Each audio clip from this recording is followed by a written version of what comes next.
ನಮಸ್ಕಾರ, ಶುಭೋದಯ ಪ್ರೀತಿಯ ವೀಕ್ಷಕರೆಲ್ಲರಿಗೂ ಸಂಕಲ್ಪ ಸದಿ ಕಾರ್ಯಕ್ರಮಕ್ಕೆ ಆತ್ಮೀಯ ಪ್ರೀತಿಯ ಸ್ವಾಗತ ಹೇಳ್ತಾ ಇರೋದು ನಾನು ಅನುಷಾ.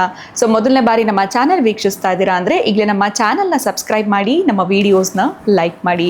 ಏನು ಪ್ರತಿಯೊಂದು ವಿಡಿಯೋಸಲ್ಲಿ ಕೂಡ ಸಾಕಷ್ಟು ಉಪಯುಕ್ತವಾಗಿರುವಂಥ ವಿಚಾರಗಳು, ವೇದ, ಶಾಸ್ತ್ರ, ಪುರಾಣ, ಜ್ಯೋತಿಷ್ಯ, ವಾಸ್ತು, ಯಾವುದೇ ರೀತಿಯಾಗಿರುವಂತಹ ಸಮಸ್ಯೆಗಳಿದ್ದಲ್ಲಿ ಸರಳವಾಗಿರುವಂಥ ರೆಮಿಡೀಸ್ನ ತಿಳಿಸ್ಕೊಡುವಂಥ ಸ್ಪಿರಿಚುವಲ್ ಗುರು ಡಾಕ್ಟರ್ ವಿಷ್ಣು ದತ್ತ ಗುರುಜಿಯವರಿದ್ದಾರೆ. ಬನ್ನಿ ಗುರುಗಳನ್ನ ಕಾರ್ಯಕ್ರಮಕ್ಕೆ ಬರಮಾಡ್ಕೊಳ್ಳೋಣ.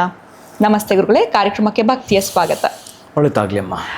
ಗುರುಗಳೇ, ಇತ್ತೀಚೆಗೆ ಏನಾಗಿದೆ ಅಂದರೆ ಪೋಷಕರಿಗೆ ಒಂಥರ ಆತಂಕ ಶುರುವಾಗ್ಬಿಟ್ಟಿರುತ್ತೆ. ಯಾಕಂದರೆ ಮಕ್ಕಳು ಒಂದಲ್ಲ ಒಂದು ರೀತಿ ತುಂಬ ಬೇಗ ಹಾಳಾಗ್ತಾ ಇದ್ದಾರೆ. ಅಯ್ಯೋ, ಇಷ್ಟು ಬೇಗನೆ ಈ ಥರ ಬುದ್ಧಿ ಬಂದ್ಬಿಡಿದ್ಯಾ, ಒಂದು ರೀತಿ ಫಾಸ್ಟ್ ಲೈಫ್ ಅಂತ ಹೇಳ್ಬೋದು. ಎಲ್ಲರ ಕೈನಲ್ಲೂ ಫೋನ್ ಇರುತ್ತೆ, ಅಥವಾ ಏನೋ ಒಂದು ಜಾಬ್ ಅವರೇ ಮಾಡ್ತಾರೆ, ಅವ್ರ ಕಾಲ ಮೇಲೆ ಅವ್ರು ನಿಂತ್ಕೊಳ್ತಾರೆ. ಆ ಥರ ಮಾಡಿದ ತಕ್ಷಣ ಒಂದು ರೀತಿ ತಂದೆ ತಾಯಿ ಮೇಲೆ ಗೌರವ ಕಡಿಮೆ ಆಗುವಂಥದ್ದು, ಕೋಪ ಬರುವಂಥದ್ದು, ಈ ಥರ ಎಲ್ಲ ನಡೀತಾ ಇದೆ ಅಂತ ಹೇಳ್ಬೋದು. ಈ ಮಕ್ಕಳು ಹಾಳಾಗೋದಕ್ಕೆ ಎಲ್ಲಿ ಇನಿಷಿಯಲ್ ಕಾರಣ ಯಾವುದು ಗುರುಗಳೇ, ರೂಟ್ ಕಾಸು ಅನ್ನೋದನ್ನು ಹುಡ್ಕೋದಾದ್ರೆ ಅಟ್ಲೀಸ್ಟ್ ಅದನ್ನೇನಾದರೂ ಕಟ್ ಮಾಡಿದ್ರೆ ಅವ್ರು ಹಾಳಾಗೋದನ್ನು ತಪ್ಪಿಸ್ಬಹುದಾ? ಎಲ್ಲಿ ಎಡುತ್ತಾ ಇದ್ದಾರೆ ಮಕ್ಕಳು, ಈ ವಿಚಾರವಾಗಿ ಏನಾದರೂ ತಿಳಿಸ್ಬೋದು? ತುಂಬ ಜನ ಪೋಷಕರು ಕೆಲವ್ರು ಹೇಳ್ಕೊಳ್ತಾರೆ, ಇನ್ನು ಕೆಲವ್ರು ಹೇಳ್ಕೊಳಕ್ಕೆ ಆಗೋದಿಲ್ಲ. ಕೆಟ್ಟೋಗಿದ್ದಾರೆ ಅಥವಾ ಕಾಯಿಲೆ ಅಂತಲ್ಲ ಗುರುಗಳೇ, ಅಂದ್ರೆ ಈ ಮೊಬೈಲ್ಗೆ ಅಡಿಕ್ಟ್ ಆಗೋದು, ಗೇಮ್ಸ್ ಆಡುವಂಥದ್ದು ಇರ್ಬೋದು, ಬೆಟ್ಟಿಂಗ್ ಮಾಡುವಂಥದ್ದು, ಎಲ್ಲವೂ ಒಂಥರ ಈ ಮೊಬೈಲ್ ಕೈಯಲ್ಲಿ ಇದ್ಬಿಡುತ್ತೆ. ಕೊಡಿಸಿಲ್ಲ ಅಂದ್ರೆ ಕೋಪ, ಕೊಡಿಸ್ತಾರೆ, ಅಥವಾ ಇವರೇ ನಾನೇ ತಗೊಳ್ತೀನಿ ಅನ್ನೋ ಒಂದು ಲೆವೆಲ್ಗೆ ಹೋಗಿರ್ತಾರೆ. ಅದರಿಂದ ಹಾಳಾಗಿರುವಂಥದ್ದು, ಆ ಮೊಬೈಲ್ ಬಂದ್ಮೇಲೆ ಹಾಳಾಯ್ತು, ಈ ತರ ತುಂಬಾ ಜನ ಪೋಷಕರು ಹೇಳ್ತಿರ್ತಾರೆ. ಮೊಬೈಲ್ ಬ್ಯಾನ್ ಮಾಡೋಣ ಬಿಡಿ, ಬಟ್ ಎಲ್ಲರಿಗೂ ಬೇಕೇ ಬೇಕಾಗತ್ತೆ. ಸೊ ಹೆಂಗೆ ಇದನ್ನ ಕಟ್ ಆಫ್ ಮಾಡುವಂಥದ್ದು, ಅಥವಾ ಎಲ್ಲಿ ಪೋಷಕರು ಎಚ್ಚರ ವಹಿಸ್ಬೇಕಾಗತ್ತೆ, ಏನ್ ಹೇಳ್ತೀರಾ ಇದ್ರ ಬಗ್ಗೆ? ಇದೊಂದು ರೀತಿಯ ಕಷ್ಟದ ಪ್ರಶ್ನೆ, ಅಂದರೆ ಉತ್ತರ ಹೇಳೋದು ಕಷ್ಟ. ಓಂ ವಿಶ್ವಸ್ಮೈ ನಮಃ. ಪ್ರೀತಿಯ ಬಂಧುಗಳೇ,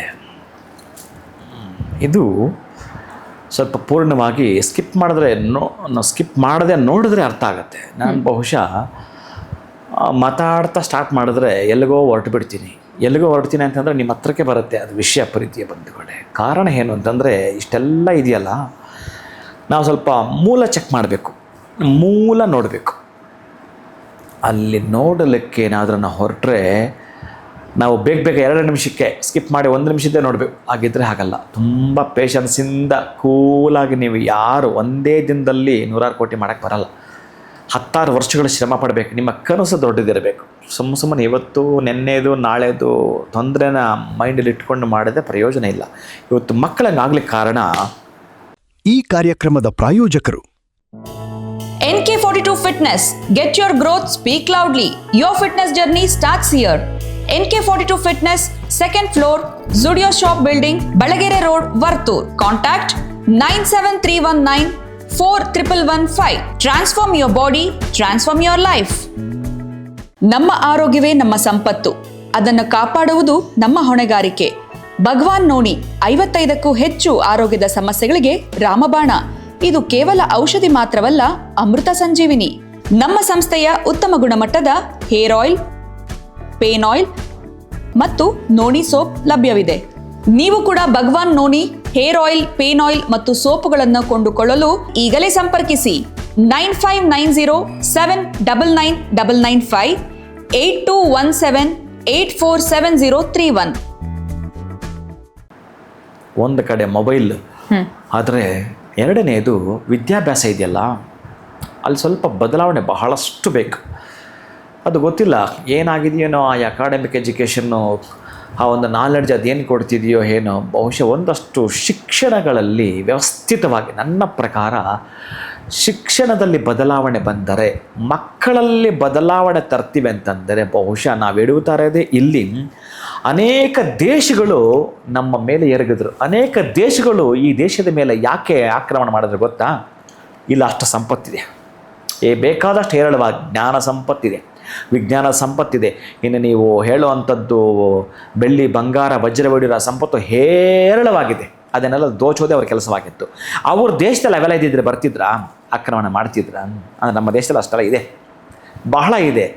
ಆ ಶಿಕ್ಷಣ ಅನ್ನೋದು ಬಹಳ ಇದೆ.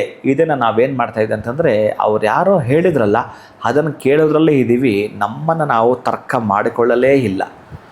ಈಗ ಒಂದು ಉದಾಹರಣೆ ಕೊಡೋದಾದರೆ, ಶಾಲೆಯಲ್ಲಿ, ಸ್ಕೂಲಲ್ಲಿ ಮಕ್ಕಳಿಗೆ ಏನೇನು ಬೋಧನೆ ಮಾಡ್ತಿದ್ದೀರೋ ಏನೋ ನಿಧಾನಕ್ಕೆ ಗಮನಿಸಿ ನೀವು. ಆ ಸ್ಕೂಲಲ್ಲಿರೋದು ಸಮಾಜದಲ್ಲಿಲ್ಲ, ಸಮಾಜದಲ್ಲಿರೋದು ಆ ಸ್ಕೂಲಲ್ಲಿಲ್ಲ. ಅದಕ್ಕೊಂದು ಉದಾಹರಣೆ ಏನು ಅಂತಂದರೆ, ಇವತ್ತು ನೀವು ಸ್ಕೂಲಲ್ಲಿ ಇಲ್ಲ ಅಂತಿದ್ದ ನಾನು ಏನಂತಂದರೆ, ಮಕ್ಕಳಿಗೆ ವಿದ್ಯಾಭ್ಯಾಸವನ್ನು ಕೊಡಬೇಕಾದ್ರೆ ಈಗ ಒಂದು ಉದಾಹರಣೆ ತೆಗೆದುಕೊಂಡ್ರೆ ಈ ರಿಯಲ್ ಎಸ್ಟೇಟ್ ತೆಗೆದುಕೊಳ್ಳೋಣ. ಆ ರಿಯಲ್ ಎಸ್ಟೇಟ್ಗೆ ಪಾಣಿ ಬಗ್ಗೆ, ಮುಟೇಷನ್ ಬಗ್ಗೆ, ಆ ರಿಯಲ್ ಎಸ್ಟೇಟದ್ದು ಸಂಬಂಧಪಟ್ಟಾಗಿರ್ತಕ್ಕಂಥದ್ದು ಅಡ್ವಾನ್ಸು, ಅದೇನದು ಗುಡ್ ವಿಲು, ರೇಷಿಯೋ, ಇದು ಯಾವುದಾದ್ರೂ ಸ್ಕೂಲ್ ಹಂತದ ಮಕ್ಕಳನ್ನ ಕೇಳಿ ನೋಡೋಣ, ಇದೆಯಾ ಅಲ್ಲಿ? ಇಲ್ಲ. ಸಬ್ಜೆಕ್ಟಲ್ಲಿ ಇದೆಯಾ? ಇಲ್ಲ. ಸರಿ, A+B+C ಏನು ಬರುತ್ತೋ ಅದೆಲ್ಲಾದ್ರೂ ನಿಮ್ಮ ಜೀವನದಲ್ಲಿ ಅಳವಡಿಸ್ಕೊಂಡಿದ್ದೀರಾ? ಇಲ್ಲ ಗುರುಗಳೇ, ಸ್ಕೂಲಲ್ಲಿ ಅಷ್ಟೇ ಅದು ಅಲ್ವಾ? ಅದು ಸ್ಕೂಲಲ್ಲಿ ಮಾಡಿದ್ದ ಪಾಠ ನಿಮ್ಮ ಜೀವನದಲ್ಲಿ ಉಪಯೋಗನೇ ಆಗಲಿಲ್ಲ. ಈ ಜೀವನಕ್ಕೆ ಉಪಯೋಗ ಆಗೋವಂಥದ್ದು ಅಲ್ಲಿ ಕಲಿಸ್ತಾ ಇಲ್ಲ, ಎಕ್ಸಾಕ್ಟ್ ಅಲ್ಲಿ ಕಲಿಸ್ತಾ ಇಲ್ಲ. ಆಮೇಲೆ ಒಂದು ಹೇಳ್ತೀನಿ ನೇರವಾಗಿ, ಒಂದು ನಿಮಗೆ ಹೇಳಬೇಕು ಅಂದರೆ, ಹಣ ಮಾಡುವ ಬಗ್ಗೆ ಅಂತ ಶಿಕ್ಷಣ ಇದೆಯಾ? ಇದೆಯಮ್ಮ? ಇಲ್ಲ. ಫೈನಾನ್ಷಿಯಲ್ ಸ್ಟ್ರಾಟಜಿ ಇದು 5th ಸ್ಟ್ಯಾಂಡರ್ಡಿಂದ ಅಂತ ಇದೆಯಾ? ಹಣವನ್ನು ಹೇಗೆ ಗಳಿಸಬೇಕು, ಆ ಹಣವನ್ನು ಹೇಗೆ ಬೆಳೆಸಬೇಕು ಅನ್ನೋದನ್ನು ಸಬ್ಜೆಕ್ಟ್ ಇದೆಯಾ? ಮತ್ತು ಇನ್ನೇನು ಮಾಡ್ತಾರೆ ಹುಡುಗರು? ಅದಿಲ್ಲ. ಅದೇ ಹೇಳಿದ್ದು ನಾನು, ಸಮಾಜದಲ್ಲಿ ನಡೀತಾ ಇರೋದು ಆ ಪುಸ್ತಕದಲ್ಲಿಲ್ಲ, ಆ ಪುಸ್ತಕದಲ್ಲಿರೋದು ಇಲ್ಲಿ ಸೊಸೈಟಿಯಲ್ಲಿ ನಡೀತಾ ಇಲ್ಲ. ಇನ್ನು ಮಕ್ಕಳು ಕೆಟ್ಟೋಗಿ ಇನ್ನೇನಾಗ್ತಾರೆ? ಅದೇ ನಾನು ಹೇಳಿದ್ದು, ಸೀರಿಯಸ್ ಆಗಿ ತೆಗೆದುಕೊಂಡು ಶಿಕ್ಷಣದಲ್ಲಿ ಬದಲಾವಣೆ ತಂದರೆ ಇನ್ನು ಜನ್ರೇಷನ್ ಅದ್ಭುತ ಬೆಳಕಿಗೆ ಬಂದುಬಿಡ್ತವೆ, ಬಹಳಷ್ಟು ಬೆಳಕಿಗೆ ಬರ್ತವೆ ರೀ. ಎಷ್ಟು ಅಂತಂದರೆ ಅವಿಚ್ಛಿನ್ನಪ್ರದವಾಗಿ ಬೆಳಕಿಗೆ ಬರ್ತವೆ ಮಕ್ಕಳಿಗೆ ಸಂಬಂಧಪಟ್ಟಾಗಿರತಕ್ಕಂತಹದ್ದು. ವಿದ್ಯಾಭ್ಯಾಸದಲ್ಲಿ ನಾವೇನಾದರೂ ಕೂಡ ಒಂದಷ್ಟು ಬದಲಾವಣೆ ತರ್ತೀವಿ ಅಂತಂದರೆ, ಫಾರ್ ಎಕ್ಸಾಂಪಲ್ ಬ್ರಹ್ಮಚರ್ಯದ ಬಗ್ಗೆ ಪಾಠ ಇದೆಯಾ ನಮ್ಮ? ಬ್ರಹ್ಮಚರ್ಯ ನೈನ್ತು ಅಷ್ಟೇ. ಈಗ 9th to SSLC ಓದು ಕೂಡಲೇ ಗರ್ಲ್ ಫ್ರೆಂಡ್ ನೋಡಮ್ಮ ಸ್ಟಾರ್ಟ್ ಆಯ್ತು. ಅದು ಇನ್ನು ಕಾಲೇಜ್ದ 2-3 ಗರ್ಲ್ ಫ್ರೆಂಡ್. ಇದು ರೀ ಇದು. ಆ ಕಾಲೇಜ್ ಆ್ಯಂಡ್ ಸ್ಕೂಲಲ್ಲಿ ಈ ಪಾಠ ಮಾಡೋದು ಹೆಂಗಿರುತ್ತೆ ಹೇಳಿ?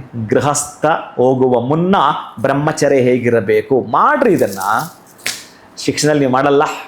ಲವ್ ಬಗ್ಗೆ ಹೇಳ್ಕೊಡ್ತೀರಿ ಮೀನ್ಸ್ ಅದು ಆಟೋಮೆಟಿಕಲಿ ಬಂದುಬಿಡ್ತವೆ. ನೀವು ಬ್ರಹ್ಮಚರ್ಯ ಯಾವಾಗ ಮಾಡಲಿಲ್ವೋ ಬಂದುಬಿಡ್ತವೆ ಅವು. ಯಾಕಂದರೆ ಕೆಟ್ಟದ್ದಕ್ಕೆ ಮೋಹಕ್ಕೆ ಜಾಸ್ತಿ ಅಲ್ವಾ ಮನುಷ್ಯ ಅಟ್ರಾಕ್ಟ್ ಆಗೋದು. ಅದಕ್ಕಾಗಿ ನಾನೇನು ಹೇಳ್ತೀನಿ ಅಂತಂದರೆ, ಬದಲಾವಣೆ ತರಬೇಕಾಗಿದ್ದು ಬಹಳ. ಏನೊಂದು ಮಾತು ಹೇಳ್ತಾರೆ, ಇವತ್ತಿನ ಮಕ್ಕಳು ಕೂಡ ಅಷ್ಟೇ ಬೇಗ ಕಾಯಿಲೆಗಳು ನೋಡಿದ್ದೀರಲ್ಲ? ಹೌದು, ಬಹಳಷ್ಟು. ಹಾಗೆ ಇವೆಲ್ಲ ಕೂಡ ತತ್ಪೂರ್ವ ಹಿಂದೆ ಹೋಗಿ ಈ ಮಕ್ಕಳು ಅಜ್ಜಿ ಮನೆಯಲ್ಲಿ ಮಕ್ಕಳು ಹುಟ್ಟುತ್ತಿದ್ದರು. ಅಜ್ಜಿ ಮನೆಯಲ್ಲಿ ಮಕ್ಕಳು ಹುಟ್ಟುತ್ತಿದ್ದರು, ಅಜ್ಜಿ ಮನೆಗೆ ಆ ಮಕ್ಕಳ ಓಡಾಟ ಜಾಸ್ತಿ ಇತ್ತು. ಈಗ ಆಸ್ಪತ್ರೆಯಲ್ಲಿ ಮಕ್ಕಳು ಹುಟ್ಟುತ್ತವೆ, ಆಸ್ಪತ್ರೆಗೆ ಓಡಾಟ ಜಾಸ್ತಿ ಇರ್ತವೆ ಆ ಮಕ್ಕಳು. ನೀವು ಚೆನ್ನಾಗಿ ನೆನಪಿಟ್ಕೊಳ್ಬೇಕಾದ್ರೆ, ಗಮನಿಸಿರಿ ಬೇಕಾದರೆ, ಇದೇ ನಡೀತಾ ಇದೆ. 100ಕ್ಕೆ 100 ಬದಲಾವಣೆ ಎಲ್ಲಿಂದ ಬರಬೇಕಂದ್ರೆ ಗ್ರಾಸ್ ಲೆವೆಲಿಂದ, ಸ್ಟೂಡೆಂಟ್ ಲೆವೆಲಿಂದ ಬಂತು ಅಂತಂದರೆ ಯಕ್ಕಶ್ಚಿತ್. ಅದೇ ನಾನು ಯಾವತ್ತೊಂದು ಸಲ ಹೇಳಿದ್ದೀನಿ, ಯಾವತ್ತೋ ಒಂದಿನ ಕೋರ್ಟಲ್ಲಿ ಪ್ರಮಾಣ ಮಾಡ್ತೇನೆ ಅಂತ 3 ಸಲ ಆ ಭಗವದ್ಗೀತೆ ಬುಕ್ ಮೇಲೆ ಪ್ರಮಾಣ ಮಾಡಿಸ್ತಾರಲ್ಲ, ಅಲ್ಲಿ ತನಕ ಹೋಗಿ ಅವನು ಪ್ರಮಾಣ ಮಾಡಬಾರ್ದು. ಅಂದರೆ ಅದೇ ಭಗವದ್ಗೀತೆಯ ಶ್ಲೋಕವನ್ನು ಇಲ್ಲಿ ಮಕ್ಕಳ ಬಾಯಿಂದ 1 ಸಲ ಏವಂ ಸತತಯುಕ್ತಾಯೇ ಭಕ್ತಾಸ್ತ್ವಾಂ ಪರ್ಯುಪಾಸತೆ ಯೇ ಚಾಪ್ಯಕ್ಷರಮವ್ಯಕ್ತಂ ತೇಷಾಂಕೆ ಯೋಗವಿತ್ತಮಾಹ. ಈ ಯೋಗಗಳೆಲ್ಲ ಇಲ್ಲಿದ್ದಾವೆ. ಅವನಿಗೆ ಶ್ಲೋಕ ಹೇಳ್ಬಿಟ್ಟು ಅರ್ಥ ಮಾಡಿಸಿದ್ರೆ ಎಲ್ಲಿದೆ ಇದು? ಈ ಭಗವದ್ಗೀತೆ ನೀವು ತರಲ್ಲ, ಬ್ರಹ್ಮಚರ್ಯ ನೀವು ತರಲ್ಲ, ಆ ಒಂದು ಹಣಕಾಸಿನ ವಿಚಾರಕ್ಕೆ ಸಂಬಂಧಪಟ್ಟ ಪುಸ್ತಕದಲ್ಲಿ ನೀವೇನು ಹೇಳಲ್ಲ. ಇನ್ನು ಮನುಷ್ಯನ ಜೀವನ ಹೇಗೆ ಕಟ್ಕೋಬೇಕೋ, ಹೇಗೆ ರೂಪಿಸೋ, ಹೇಗೆ ಸಂಪಾದನೆ ಮಾಡಬೇಕು ಅನ್ನೋದನ್ನು ನೀವು ಹೇಳ್ಕೊಳ್ಳಿಲ್ಲ ಅಂತಂದರೆ, ಅವನ ಫ್ರೆಂಡ್ ಬಳಿ ಯಾವುದೋ ಒಂದು ದೊಡ್ಡದು ಐಫೋನ್ ಇದೆ, ಇವನು ಏನು ಮಾಡ್ತಾನೆ ಅಂದರೆ, ನಮ್ಮ ಮನೇಲಿ ಅಪ್ಪ ಅಮ್ಮ ಕೊಡ್ತಾ ಇಲ್ಲ, ಅವನು ಯಾವುದೋ ಗೇಮ್ದಲ್ಲಿ ಆಡ್ದ, ನಾನು ಗೇಮ್ ಮಾಡಬೇಕು, ದುಡ್ಡು ಮಾಡಬೇಕು ಅಂತ ಅಡ್ಡದಾರಿ ಹಿಡಿತಾನೆ ಇಲ್ವೋ? ಅವನು ಹಿಡಿತಾನೆ. ಯಾಕೆ ಹಿಡಿತಾನೆ ಅಂತಂದರೆ ಅವನಿಗೆ ಬೇಕು, ಅವ್ನು ನೀಡಿದೆ, ಅವನ ಆಸೆಗಳಿದೆ, ಆಸೆಗಳು ಪೂರೈಸ್ಬೇಕಾದ್ರೆ ಯಾವಾಗಿನ ರಾಮ PUC ಅಂತೆ, ಸೆಕೆಂಡ್ PU ಅಂತೆ, ಡಿಗ್ರಿ ಅಂತೆ, ಮತ್ತೊಂದು ಡಿಗ್ರಿ ಅಂತೆ, ಇದೆಲ್ಲ ಯಾವಾಗಿನ 5 ವರ್ಷ ಬೇಕು, ಅವ್ನಿಗೆ ಇವಾಗಲೇ ಮೊಬೈಲ್ ಬೇಕು. ಇದನ್ನು ನಾವೆಲ್ಲ ವಾಲ್ ಮಾಡಿದ್ದು ಶಿಕ್ಷಣದಲ್ಲಿ ಕೆಲವು ಜಾರಿಗೆ ಬರಬೇಕು ರೀ. ಯಾಕಂದರೆ ಮಕ್ಕಳಿಗೆ 20 ವರ್ಷ ರೂಲ್ ತಂದು ಬಿಟ್ಟರೆ ಬಹುಶಃ ನಾನು ಹೇಳ್ತಕ್ಕಂಥದ್ದು ಬಹುಶಃ ನಮ್ಮ ಈ ಜಗತ್ತೇನ ಕಬಳಿಸ್ತಲ್ಲ, ಏನು ಕಬಳಿಸಿದ್ರು ಅವ್ರು ಜ್ಞಾನ ಕಬಳಿಸೋಕ್ಕಾಗಲ್ಲ ಅವ್ರ ಕೈಯಲ್ಲಿ. ಅದಕ್ಕೆ ಅಂತಹದ್ದು ಸಂಪನ್ನ ದೇಶವಾಗಿಬಿಡುತ್ತೆ. ಅಲ್ಲಿ ಬದಲಾವಣೆ ಬೇಕೇ ಬೇಕು. ಯಾರ್ಯಾರೋ ಹುಟ್ಟಿದ್ದು ಸುಲ್ತಾನ್ ಬಗ್ಗೆ ಹಾಕ್ತೀರಿ, ಮಹಮ್ಮದ್ ಗಜ್ನಿ ಬಗ್ಗೆ ಹಾಕ್ತೀರಿ, ಬೇರೆ ನಾನು ಹಾಕಿ ಅವ್ರ ಸಾಧನೆ ಮಾಡೋ ಒಂದಷ್ಟು ವಿಷಯವನ್ನು ತಿಳಿಸಿ ಅದನ್ನೇ ಹಿಡ್ಕೊಂಡು ಬಡ್ಕೊಂಡು ಹೋಗೋದ ನಾವು. ಮುಂದೆ ಇವನು ಓದಿರೋನು ಜೀವನ ಮಾಡಬೇಕಾದ್ರೆ ಏನು, ಅದಕ್ಕೇನು ಕೊಟ್ಟಿದ್ದೀರಿ, ಏನು ಕೊಟ್ಟಿದ್ದೀರಿ ತೋರಿಸಿ. ಹೋಗ್ಲಿ, ಕನಿಷ್ಠ ಪಕ್ಷ ಆ ಇಂಜಿನಿಯರಿಂಗಲ್ಲಿ ಬರುತ್ತಲ್ಲ, ಆ ಇಂಜಿನಿಯರಿಂಗ್ ಸ್ಟೂಡೆಂಟಿಗೆ ಯಾವುದೋ ಒಂದು ಬಿಲ್ಡಿಂಗ್ ಕನ್ಸ್ಟ್ರಕ್ಷನ್, ಆ ಬಿಲ್ಡಿಂಗ್ ಕನ್ಸ್ಟ್ರಕ್ಷನ್ ಬಗ್ಗೆ ಅವ್ನು ಮಾರ್ಕ್ಗಳಾಗ್ತಾನೆ ಸಿಸ್ಟಮ್ ಇಟ್ಕೊಂಡು ಬಿಟ್ಟರೆ ಎಷ್ಟು ಮೆಟೀರಿಯಲ್ ಬೇಕಂತ ಗೊತ್ತಿರಲ್ಲ, ಅವ್ನಿಗೆ ಹೇಳಿರಲ್ಲ, ಪಾಠ ಮಾಡಿರಲ್ಲ ಅಲ್ಲಿ ನೀವು. ಎಷ್ಟು ನಾನು ಹೇಳ್ತೀನಿ, ಒಂದು ಇಷ್ಟೇ ಟ್ರಾಕ್ಟರ್ ಲೋಡ್ ಬ್ರಿಕ್ಸ್ ಬೇಕು, ಇಷ್ಟೇ ಲೀಟ್ರ್ ವಾಟ್ರ್ ಬೇಕು ಅಂತ ನಾನು ನಿಮ್ಗೆ ಹೇಳ್ತೀನಿ. ಆ ಕನ್ಸ್ಟ್ರಕ್ಷನ್ ಮಾಡಿದ್ರೆ ಪೂರ್ಣ ಪ್ರಮಾಣದಲ್ಲಿ ಒಂದು ತಂಬೆಗೆ ನೀರು ಸಹಿತ ಕರೆಕ್ಟಾಗಿ ಅದಕ್ಕೆ ಲೆಕ್ಕ ತಗೊಳುತ್ತೆ. ಈಗೆಲ್ಲ ಈ ಕ್ಯಾಲ್ಕುಲೇಷನ್ ಏನು ಹೇಳ್ಕೊಡಲ್ಲ. ಎಲ್ಲ ಪಾಪ ಹೊರಗಡೆ ಬಂದು ಕಲಿಬೇಕು, ಅವ್ರು ಯಾರೋ ಇಂಜಿನಿಯರ್ ಹತ್ರ ಹೋಗಬೇಕು, ಇನ್ಯಾರ ಸ್ವಲ್ಪ ಆಚೆನೇ ಸಮಾಜದಲ್ಲಿ ಆಚೆ ಬಂದು ಕಲಿಬೇಕೇ ವಿನಃ ಇದು ಯಾವುದೂ ನೀವು ಪಾಠದಲ್ಲಿ ಅಳವಡಿಕೆ ಮಾಡಲಿಲ್ಲ ಅಂದರೆ ಮಕ್ಕಳೆಲ್ಲಿಂದ ಬದಲಾಗ್ತಾರೆ ಹೇಳಿ, ನಿಮಗೆ ಬಿಟ್ಟುಬಿಡ್ತೀನಿ ಇವಾಗ. ಆಮೇಲೆ ಮಕ್ಕಳು ಸ್ವಲ್ಪ ನಾವು ಮುದ್ದು ಮಾಡ್ತೀವಿ ಮನೆಯಲ್ಲಿ, ಅಪ್ಪ ಅಮ್ಮನ ಕೆಲಸ ಏನು ಮುದ್ದು ಮಾಡಿದಾಗ ಅದು ತಪ್ಪಲ್ಲ. ಮನೆಯಲ್ಲಿ ಇವರು ಮುದ್ದು ಮಾಡೋದು ಜಾಸ್ತಿ ಆದರೆ ಇನ್ನು ಸ್ಕೂಲು ಕಾಲೇಜಲ್ಲಿ ಸ್ಟ್ರಿಕ್ಟ್ ಇಲ್ಲ ಅಂತಂದರೆ ಏನಾಗ್ತದೆ ಅಂತಂದರೆ ಈ ಮುದ್ದು ಅಲ್ಲಿ ಕೂಡ ಗುದ್ದು, ಪೂರ್ಣವಾಗಿ ಮನಸ್ಸಿಗೆ ಗುದ್ದು, ಅಲ್ಲೇನು ಒಡೆಯಲ್ಲ ಪಾಪ ಟೀಚರ್ಸ್ ಯಾರು ಕೂಡ. ಏನಾಗುತ್ತೆ ಅಂತಂದರೆ ಆ ಮಕ್ಕಳ ಮನಸ್ಸು ಬೆಣ್ಣೆ ಥರ ಇರುತ್ತೆ, ಅವ್ರಿಗೆ ಈಗ ನೀವು ಯಾವುದು ಕೊಡ್ತೀರೋ ಅದು ಲಾಂಗ್ ಟೈಮ್ ಇದ್ದು ಬಿಡುತ್ತೆ. ಈಗ ನಾನು 7th ಸ್ಟ್ಯಾಂಡರ್ಡಲ್ಲಿ ಓದಿದ್ದು 5th ಓದಿದ್ದೆಲ್ಲ ನೆನಪಿದೆ, ಅಷ್ಟು ಪೂರ್ಣ ಪ್ರಮಾಣದಲ್ಲಿ ನೆನಪಿದೆ. ಅದನ್ನು ಮತ್ತು ಮೆಲುಕಾಗ್ತೀನಿ ನಾನು. ಮೆಲುಕಾಗ್ತೀನಿ ಮೀನ್ಸ್ ಚೆನ್ನಾಗಿದ್ದದ್ದು ಅದು ಇವತ್ತು ನನಗೆ ಉಪಯೋಗ ಬರುತ್ತೆ ಅಂದರೆ ಅದನ್ನು ನಾನು ಮತ್ತು ಮೆಲುಕಾಗ್ತೀನಿ. ಅಲ್ಲಿ ಕೆಟ್ಟದ್ದಿದ್ದರೆ ನಾನು ಮೆಲುಕಾಗ್ತೀನಾ? ಮೆಲುಕು ಹಾಕಲ್ಲ. ಈಗ ನನಗೇನು ಈಗ ನೀಡ್ಸ್ ನನ್ನ ಜೀವನದಲ್ಲಿ ಬರುತ್ತೆ, ನನಗೆ 50 ವರ್ಷ ಅದು ಉಪಯೋಗ ಆಗುತ್ತೆ ಅಂದರೆ 5th ಸ್ಟ್ಯಾಂಡರ್ಡಲ್ಲದು ನಾನು ಮತ್ತೆ ಅದನ್ನು ಅಳವಡಿಸ್ಕೊಂಡು ಇರ್ತೀನಾ? ಇದು ಆ ಅಜ್ಜ ಅಜ್ಜಿ ಪಾಠ ಮಾಡ್ತಿದ್ರು, ಆ ಅಜ್ಜ ಅಜ್ಜಿ ಇವತ್ತಿಲ್ಲ, ವಸುದೈವ ಕುಟುಂಬ ಇಲ್ಲ, ಮನೆ ಒಂದು ಮಕ್ಕಳು 1 2 ಇವಿದ್ದುಕೊಂಡು ಅಷ್ಟರಲ್ಲೇ ಪಕ್ಕದ ಮನೆಯವರು ಹಾಗಲ್ಲ, ನಮ್ಮ ಸಂಬಂಧಿಕರು ಹಾಗಲ್ಲ, ಯಾರು ಬಂದರೂ ಹಾಗಲ್ಲ. ಲಿಮಿಟ್ ನಾವು ಮಾಡ್ಕೊಂಡಿದ್ದೀವಿ, ಮನಸ್ಸು ತುಂಬ ತೀರಾ ಚಿಕ್ಕದು ಮಾಡ್ಕೊಂಡಿದ್ದೀವಿ, ಆಸೆಗಳು ದೊಡ್ಡದು ಮಾಡ್ಕೊಂಡಿದ್ದೀವಿ, ಬಳಲ್ತಾ ಇದ್ದೀವಿ. ಮಕ್ಕಳು ಕೆಟ್ಟೋಗಲಿಕ್ಕೆ ನಾವು ವಿತ್ ಶಿಕ್ಷಣ ಕಾರಣ. ನಾನು ನೇರ ಶಿಕ್ಷಣವನ್ನೇ ದೂಡ್ತೀನಿ. ಶಿಕ್ಷಣ ನಯಾ ಪೈಸೆ ಪ್ರಯೋಜನ ಬರ್ತಾ ಇಲ್ಲ. ಮಕ್ಕಳಲ್ಲಿ ಬಹಳಷ್ಟು ಅದ್ಭುತವಾದ ಜ್ಞಾನವನ್ನು ಸುಜ್ಞಾನವನ್ನು ಕೊಡಲಿಕ್ಕೆ ಇರೋವಂಥದ್ದು ಯಾವುದಾದ್ರೂ ಒಂದು ಸಂಸ್ಥೆ ಇದೆ ಅಂತಂದರೆ ಪಾಪ ಅವನು ಹೊರಗಡೆ ಬಂದಮೇಲೆ ಏನೇನೋ ಮಾಡ್ತಾನೆ ಪಾಪ. ಇನ್ನು ನಾನು ಅದು ಮಾಡಬೇಕು ಇದು ಮಾಡಬೇಕು ಅಂತ 6 month ಕೋರ್ಸ್ ಎಲ್ಲ ಮಾಡ್ತಾರೆ ಪಾಪ. ಆದರೆ ಬ್ರಹ್ಮಚರ್ಯದ ಬಗ್ಗೆ ಕಲಿಸ್ಲಿ, ಹಣ ಸಂಪಾದನೆ ಮಾಡೋ ಬಗ್ಗೆ ಕಲಿಸ್ಲಿ, ಅಥವಾ ಒಂದು ವ್ಯಾಪಾರ ಮಾಡೋ ಬಗ್ಗೆ ಕಲಿಸ್ಲಿ. ಎಲ್ರಿಗೂ ಜಾಬ್ ಅಂತೀರಿ, ನಿಜ. ಜಾಬ್ ಮಾಡೋದಕ್ಕಿಂತಲೂ ಜಾಬ್ ಕೊಡೋ ಸೃಷ್ಟಿ ಆಗಿಬಿಟ್ರೆ ಅಲ್ಲಿ ನೀವು ಮಾಡೋ ಆ ಶಿಕ್ಷಣದಲ್ಲಿ ಇದನ್ನು ಮಾಡಿದ್ರೆ ಮಕ್ಕಳು ಉದ್ಧಾರ ಆಗ್ತಾರೆ. ಮನೇಲಿ ಅಪ್ಪ ಅಮ್ಮ ಎಷ್ಟೊಂದು ಬಡ್ಕೊಳ್ತಾರೆ. ಶಿಕ್ಷಣದಲ್ಲಿ ಒಂದಷ್ಟು ಚೇಂಜಸ್ ಬಂದರೆ ಮಕ್ಕಳಿಗೆ ಉತ್ತಮವಾಗಿರ್ತಕ್ಕಂತಹದ್ದು ಬೆಳವಣಿಗೆಗಳಿರ್ತವೆ.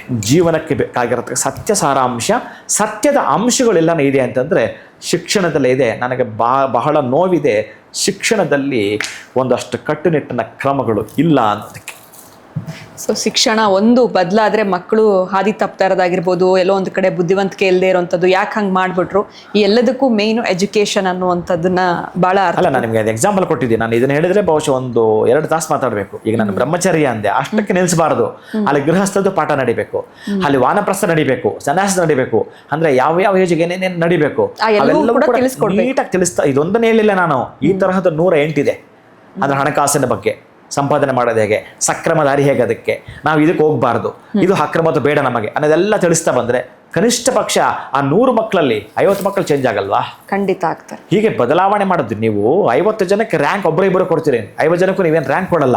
ಹಾಗೆ ಒಂದಷ್ಟು ಮಕ್ಕಳು ಅಲ್ಲೇ ಸ್ವಲ್ಪ ನೀವು ಮೋಟಿವೇಶನ್ ಮಾಡಿಬಿಟ್ರೆ, ಅಲ್ಲೇ ಒಂದಷ್ಟು ಮೋಟಿವೇಶನ್ ಪುಸ್ತಕ ಬಂದುಬಿಟ್ರೆ 100ಕ್ಕೆ 100 ಬದಲಾಗ್ತಾರೆ ಮಕ್ಕಳು. ಈಗ ಮೊಬೈಲ್ ಹಿಡ್ಕೊಂಡು ಅವರು ಶಿಕ್ಷಣ ಅಂದರೆ ಓದುವಂಥ ಸಂದರ್ಭದಲ್ಲೇ ಮೊಬೈಲ್ ಹಿಡ್ಕೊಂಡು ಹಾಳಾಗಲ್ಲ. ಶಿಕ್ಷಣದಲ್ಲೇ ಕಟ್ಟುನಿಟ್ಟಿನ ಕ್ರಮವನ್ನು ಜರುಗಿಸಿದರೆ ಮೊಬೈಲಿಂದ ಮಕ್ಕಳು ಹಾಳಾಗೋದಿಲ್ಲ ಅನ್ನೋದು ನನ್ನ ವಾದ. ನಿಮ್ಮ ವಾದವನ್ನು ಕಾಮೆಂಟ್ ಮಾಡಿ ನನ್ನ ಬಂಧುಗಳೇ. ಇಲ್ಲ ಗುರುಗಳೇ, ತುಂಬ ಚೆನ್ನಾಗಿತ್ತು ನೀವು ಹೇಳಿದೆ. ಯಾಕಂದರೆ ಇವಾಗ ನಾವು ನಮ್ಮ ಸ್ಕೂಲ್ ಲೈಫ್ ನೆನೆಸ್ಕೊಂಡಾಗ ಇಲ್ಲಿ ಎಲ್ಲೂ ಕೂಡ ಅದನ್ನು ಅಳವಡಿಸ್ಕೊಳ್ತಾ ಇಲ್ಲ, ಅಥವಾ ಅದು ಎಲ್ಲೂ ಕೂಡ ಯೂಸ್ ಆಗ್ತಿಲ್ಲ ಅನ್ನೋಂಥದ್ದು ಕ್ರಮೇಣವಾಗಿ ಯೋಚನೆ ಮಾಡ್ತಾ ಹೋದಾಗ ನಮಗೂ ಕೂಡ ಅನಿಸ್ತು ನೀವು ಹೇಳಿದಂಥ ವಿಚಾರ ಕೇಳಿದಾಗ. ಸೊ ಶಿಕ್ಷಣ ಅನ್ನೋಂಥದ್ದು ಬದಲಾಗಬೇಕು, ಏನೆಲ್ಲ ಅಳವಡಿಸ್ಬೇಕು, ಅದು ನಮಗೆ ಮಕ್ಕಳಿಗೆ ಯೂಸ್ ಆಗುತ್ತೆ ಫ್ಯೂಚರ್ನಲ್ಲಿ ಅನ್ನೋದ್ರ ಬಗ್ಗೆ ಚೆನ್ನಾಗಿ ತಿಳಿಸ್ಕೊಟ್ರಿ. ಧನ್ಯವಾದಗಳು ತಮಗೆ. ನಮಸ್ಕಾರ. ಹರೇ ಶ್ರೀನಿವಾಸ. ಇವತ್ತಿನ ವಿಡಿಯೋನ ಮುಗಿಸೋವಂಥ ಸಮಯ ಆಗಿದೆ. ಮತ್ತೊಂದು ಹೊಸ ವಿಚಾರದೊಂದಿಗೆ ಮುಂದಿನ ವಿಡಿಯೋನಲ್ಲಿ ಭೇಟಿ ಮಾಡ್ತೀನಿ. ನಮಸ್ಕಾರ. ಈ ಕಾರ್ಯಕ್ರಮದ ಪ್ರಾಯೋಜಕರು NK42 Fitness. Get your growth, speak loudly. Your fitness journey starts here. NK42 Fitness, second floor, Zudio Shop Building, Balagere Road, Vartur. Contact 97319 Transform your body, transform your life.